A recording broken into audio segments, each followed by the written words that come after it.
पर्यावरण की अनदेखी करने वाले जिले के 125 निजी नर्सिंग होम पर ताला लगेगा। सिविल सर्जन ने नर्सिंग होम को बंद करने की नोटिस उनके संचालकों को भेज दिया।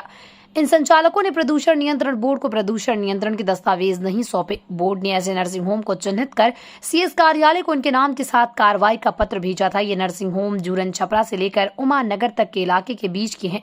प्रदूषण नियंत्रण बोर्ड से पत्र आने के बाद सीएस कार्यालय से इन सभी नर्सिंग होम को नोटिस भेजा गया।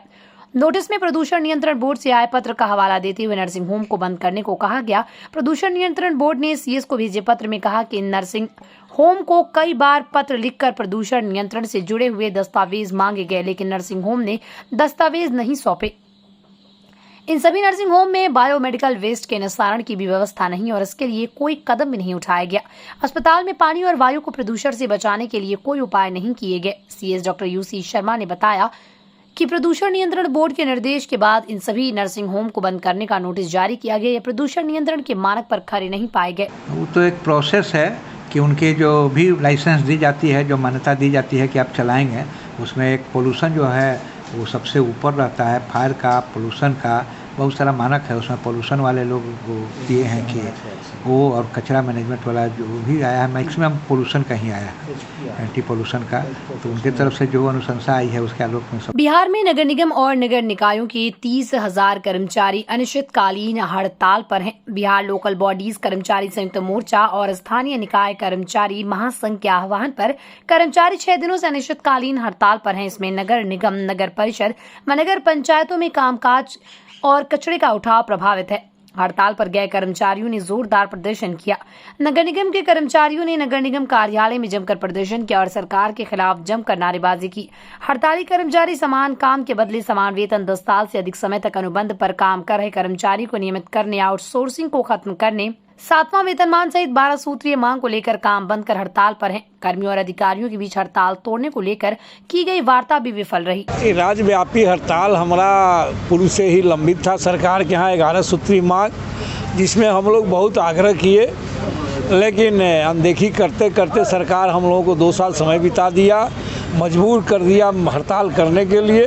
तो हम लोग सारे बिहार इकट्ठा होकर के 11 सूत्रीय अपनी मांग पर हड़ताल किया है, जो पूरे बिहार में मेरा हड़ताल 100% सफल भी है।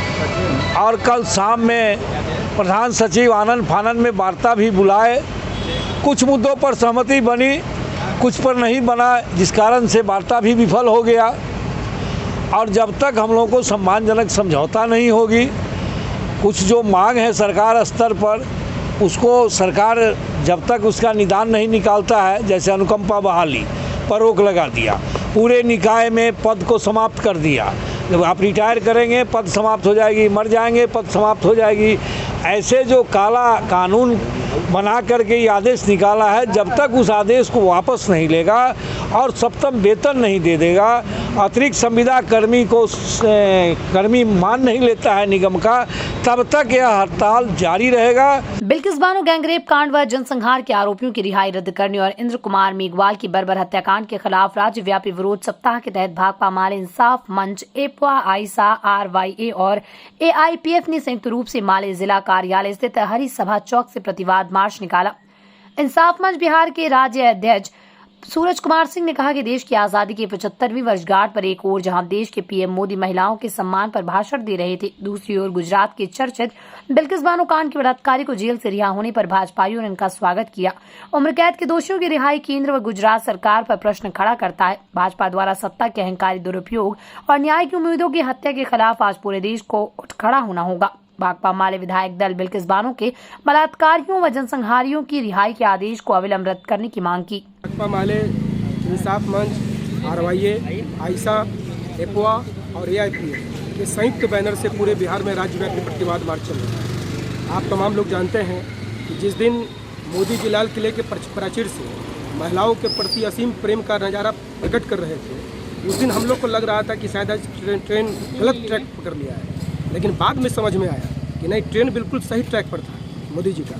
चूँकि उस दिन उनको ये महिला जो प्रेम का नाटक वो कर रहे थे, वो इसलिए नाटक हो रहा था कि उनको 11 बलात्कारियों को, जो बर्बर गैंग रेप के जो दोषी थे, और 11 बलात्कारी ही नहीं थे बल्कि वो हत्यारे भी थे, जिन्होंने बिल्किस बानो 5 महीने की प्रेग्नेंट महिला थी, उसके साथ उन 11 हैवानों ने हैवानियत की सारी हदों को पार करके गैंग रेप किया और उनके सामने उनके परिवार के 8 लोगों की हत्या कर दी गई।